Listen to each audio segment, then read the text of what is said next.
बात करेंगे crypto tax के नए रूल्स के बारे में और उनसे रिलेटेड कुछ FAQs के बारे में, क्योंकि जब से crypto tax new rules applicable होने की न्यूज़ आई है सभी लोगों के माइंड में कुछ ऐसे सवाल चल रहे हैं जिनका जवाब जानना बहुत ज़रूरी है। तो ऐसे में 8-10 मेन पॉइंट्स हैं जिनके आज मैं सवालों के जवाब आपके लिए लेकर आई हूँ। हो सकता है आपको ये हेल्पफुल रहें, क्योंकि अगर आपने 1 रुपया भी किसी भी क्रिप्टो में इन्वेस्ट किया है तो ये वीडियो डेफिनेटली आपके लिए है। तो वीडियो काफ़ी इंपॉर्टेंट होने वाला है, पूरा वीडियो आप ज़रूर देखें। तो सबसे पहले अगर बात करें कि नए टैक्स रूल्स कब से अप्लाई हो रहे हैं, कब से एप्लीकेबल हैं, तो 1 अप्रैल 2022 से ही एप्लीकेबल होने वाले हैं। और इसमें जो 30% फ्लैट टैक्स का रूल है वो 1 अप्रैल 2022 से अप्लाई हो जाएगा। नो डिडक्शंस का जो रूल है, जैसे कि अगर कोई भी आपका इलेक्ट्रिसिटी चार्ज या आपका जो वाईफाई चार्ज है, जैसे भी छोटे छोटे जो भी खर्चे हैं वो आप कोई भी डिडक्शन के लिए क्लेम नहीं कर सकते। तो ये रूल भी 1 अप्रैल 2022 से ही एप्लीकेबल होगा। नो लॉस सेट ऑफ, जो आपका किसी अदर ट्रेड में लॉस हो जाता है एंड अदर ट्रेड में प्रॉफिट हो जाता है तो आपको प्रॉफिट पर टैक्स देना ही पड़ेगा, कोई सेट ऑफ नहीं होगा। उसके लिए भी 1 अप्रैल से जो एप्लीकेबल हो जाएगा ये टैक्स। और 1% जो TDS का रूल है वो जुलाई से स्टार्ट होगा, वो भी अप्रैल से नहीं हो रहा है, उसमें अभी थोड़ा टाइम है। तो आज जो हम मेनली फोकस रखेंगे वो जो 30% फ्लैट टैक्स और ये डिडक्शन और लॉस सेट ऑफ वाली बात है इन पे ही रखेंगे। अभी 1% TDS की बात हम नहीं करेंगे, इसके लिए जो भी अभी नियम आते हैं उनके बारे में हम बाद में बात करेंगे। तो दूसरी बात यह है कि कैलकुलेशन कैसे किया जाएगा इस टैक्स का। तो अगर 1 अप्रैल 2022 से पहले जो भी आपकी ट्रांजैक्शन होंगी या जो भी आपकी ट्रांजैक्शन है अब तक की, उस पे ओल्ड टैक्स रूल्स ही एप्लीकेबल होंगे। अब ओल्ड टैक्स रूल्स क्या हैं, जैसे कि अगर आपने 5 लाख रुपए तक का कोई भी ट्रांजैक्शन किया है, 5 लाख रुपए तक की आपकी अर्निंग है, तो उस अर्निंग पर आपको 0 टैक्स पे करना होगा लीगली। और अगर इससे ज़्यादा की आपकी अर्निंग बनती है तो स्लैब वाइज आपको पे करना होगा। तो ये भी जो ओल्ड टैक्स रूल्स हैं उनके अकॉर्डिंग है। बाकी न्यू टैक्स रूल्स के अकॉर्डिंग तो आपको पता ही है कि 1 अप्रैल 2022 से ही आपको न्यू टैक्स रूल के अकॉर्डिंग 30% फ्लैट टैक्स देना ही होगा। साथ में सरचार्ज और सेस चार्जेस भी हैं, तो उसके अकॉर्डिंग आपको 30% से थोड़ा ज़्यादा ही टैक्स पे करना होगा। अब सवाल आता है कि ये टैक्स हमें कब पे करना होगा। तो एंड ऑफ फाइनेंशियल ईयर, जब ये पूरा फाइनेंशियल ईयर एंड हो जाएगा उसके बाद आपको ITR फाइल करना होगा, खुद से करना होगा, ऑटोमेटिकली डिडक्शन नहीं होगा। पूरे साल आपने कितना बाय किया, कितना सेल किया, वो सब क्या आपने प्रॉफिट जनरेट किया, उन सब चीज़ों को, लॉस को छोड़ के बाकी सारी चीज़ों की डिटेल आपको देनी होगी ITR में। तो आपको एंड ऑफ फाइनेंशियल ईयर मतलब 2022 के बाद जो पूरा साल ख़त्म हो जाएगा 31 मार्च 2023 तक के लिए जो आपका फाइनेंशियल ईयर बनेगा, इसके लिए आपको ITR फाइल करना होगा। तो पर डे का कोई कैलकुलेशन नहीं होगा, ऑटोमेटिक डिडक्शन नहीं होगा, आपको खुद से ITR फाइल करना होगा। नेक्स्ट क्वेश्चन आता है प्रॉफिट पर टैक्स लगेगा या बैंक के ट्रांसफ़र करने पर लगेगा। तो जब तक आपका जो पैसा है वो एक्सचेंज पर है तब तक आपको कोई भी टैक्स नहीं देना होगा। वहाँ से आप जैसे कि कुछ लोगों का सवाल ये रहता है कि अगर हम प्रॉफिट जनरेट करें एंड उसके बाद अदर क्रिप्टो वहाँ से बाय कर लें तो उस पर क्या टैक्स देना पड़ेगा। तो जब तक आप बैंक अकाउंट में ट्रांसफ़र नहीं लेते हो अपने अमाउंट का तब तक आपको चार्जेस नहीं देने होंगे, तब तक आपको टैक्स नहीं देना होगा। हाँ, वहाँ पे जो 1% TDS चार्जेस का जो रूल अप्लाई होने वाला है वो आपको देना पड़ेगा, जो कि ट्रेडिंग का रूल है। बाकी ट्रेडिंग फ़ी जो भी एक्सचेंज की होती है वो भी आपको वहाँ पर पे करनी पड़ेगी। नेक्स्ट सवाल आता है कि क्या ट्रेडिंग फ़ी एडजस्ट होगी, और एडजस्ट होगी तो कैसे। तो पहले ही ये चीज़ डिक्लेयर की जा चुकी है टैक्स रूल्स में कि नो डिडक्शंस, कि जो आपकी जो भी खर्चे हैं उनका कोई डिडक्शन नहीं होगा, वो आपको खुद ही बियर करने होंगे। तो ट्रेडिंग फ़ी अभी इसको लेके कोई क्लैरिटी तो नहीं आई है, लेकिन अगर करंट सिनेरियो देखें तो अभी आप ट्रेडिंग फ़ी को इसमें क्लेम नहीं कर सकते हो। नेक्स्ट सवाल आता है जो ITR फाइल नहीं करते वो क्या करें। तो अगर आप ITR फाइल नहीं करते हो लेकिन अगर आप क्रिप्टो में ट्रेड करते हो, इन्वेस्ट करते हो, तो अब से आपको ITR फाइल करना ही पड़ेगा। अगर अगला सवाल आता है कि क्या 100 रुपये पर भी टैक्स लगेगा, तो क्रिप्टो के नए रूल की माने तो every penny will be taxed. अगर 1 रुपया भी आपने अर्न किया है, 1 रुपये भी का आपको प्रॉफिट 1 रुपये का भी हुआ है तो आपको टैक्स देना ही होगा अभी करंट सिनेरियो के अकॉर्डिंग। अगला सवाल आता है पहले से ही जो कॉइन्स बाय किए हुए हैं उनका क्या होगा।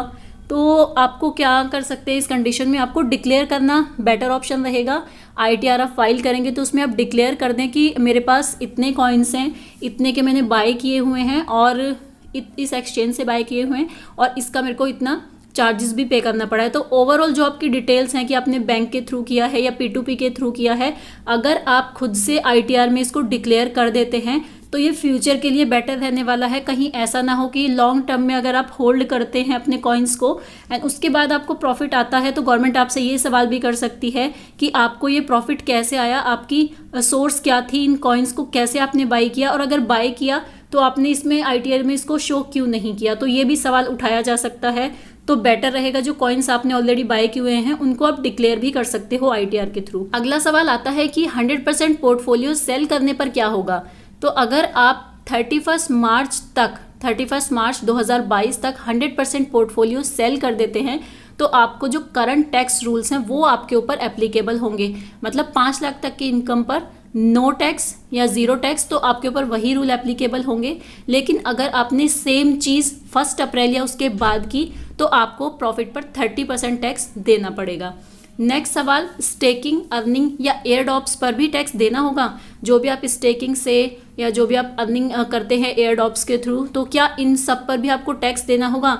तो इसमें एक ही जवाब आता है कि हाँ, क्योंकि स्टेकिंग हो, अर्निंग हो या एयर ड्रॉप्स हो, ये सब एज अ गिफ्ट आपको मिले हैं और गिफ्ट पर आपको 30% फ्लैट टैक्स देना होगा। क्रिप्टो अगर आपको गिफ्ट में मिलती है तो वो 30% टैक्सेबल है। और गिफ्ट को लेकर तो और भी ज़्यादा पंगा है। मान लीजिए अगर आपके फ्रेंड ने आपको crypto as a gift send किया तो उस गिफ्ट पर आपको 30% टैक्स देना होगा।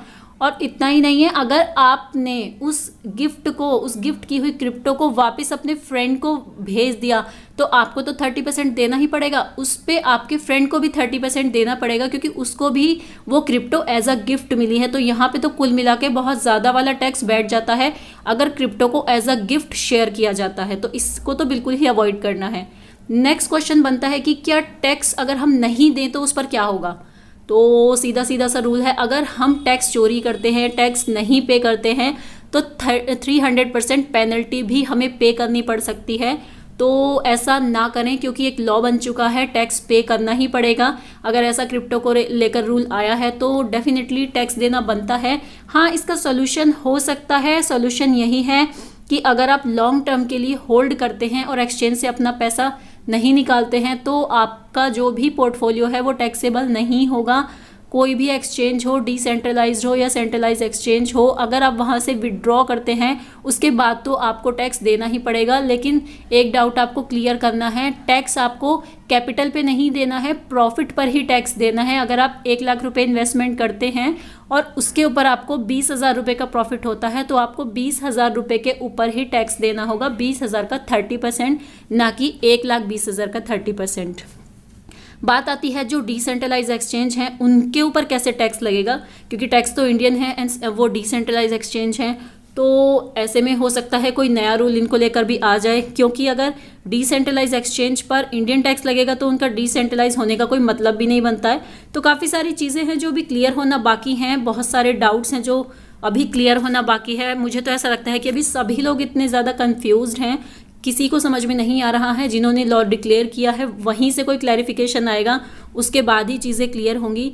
तब तक हमें होल्ड ही रखना है, क्योंकि मान लीजिए अगर कोई ट्रेडिंग भी करता है तो वो कैसे कैलकुलेट करेगा अपनी ट्रेडिंग को, कल क्या खाया था, कल क्या पिया था, कहाँ गए थे, वो सब चीज़ें तो याद रहती नहीं हैं। हर ट्रेड के बारे में कि कब कौन सा ट्रेड लिया, कब सेल किया, कब बाय किया, कितने प्रॉफिट पे बाय किया, पूरे साल हर दिन हर ट्रेड को कैलकुलेट करना नेक्स्ट टू इम्पॉसिबल है। तो काफ़ी सारी चीज़ें हैं जो भी होना बाकी हैं।